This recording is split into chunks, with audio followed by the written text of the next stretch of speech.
என்னங்க gas cylinder வந்துருச்சா? Book பண்றவங்களுக்கு வந்து கேஸ் சிலிண்டர் வந்துட்டு தான் இருக்கு. இது நான் வந்து என் ஃப்ரெண்ட்ஸ் மூலியமாவும் கன்ஃபார்ம் பண்ணிட்டேன். அவங்க பேர் சில வீட்லலாம் கேஸ் சிலிண்டர் வந்துருச்சு. ஸோ தமிழ்நாடு கவர்மெண்ட் என்ன என்ஷூர் பண்ணியிருக்குன்னா, கேஸ் சிலிண்டருக்கு ரெஸ்ட்ரிக்ஷன்ஸ் கிடையாது. ஸோ பேனிக் ஆகி புக் பண்ணணுன்ற அவசியமும் கிடையாது. டொமஸ்டிக் கேஸ் சிலிண்டருக்கு அவங்க வந்து ஃபர்ஸ்ட் ப்ரியாரிட்டி கொடுப்பாங்க. According to 2026 total connection of gas cylinder இந்தியாவில் எவ்வளோன்னு பார்த்தீங்கன்னா 33 crore.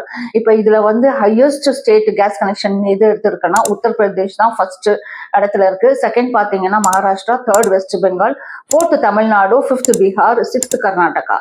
சென்ட்ரல் கவர்மெண்ட் வந்து ஸ்டேட் கவர்மெண்ட் அட்வைஸ் கொடுத்திருக்கு இந்த கேஸ் சிலிண்டர் ஷார்டேஜ்னால வந்து லா அண்ட் ஆர்டர் வந்து டிஸ்டர்ப்டட் ஆயிடக்கூடாதுன்னு. இன்னொரு முக்கியமான விஷயம் இதை வந்து கேஸ் சிலிண்டர்ஸ் வந்து பிளாக்ல விற்கவே கூடாதுன்னு. இருந்தாலும் நம்ம வந்து நியூஸ்ல கேட்டுட்டே இருக்கோம், அங்க பதுக்கி வச்சிருக்காங்க, இங்க பதுக்கி வச்சிருந்தாங்க அப்படின்னு சொல்லிட்டு. இது வித்தா என்ன ஆகும்னா, பிளாக்ல வித்தா என்ன ஆகும்னா நம்மளுக்கு வந்து 3 months to 7 years வரைக்கும் இம்ப்ரிசன்மெண்ட் ஆகலாம்.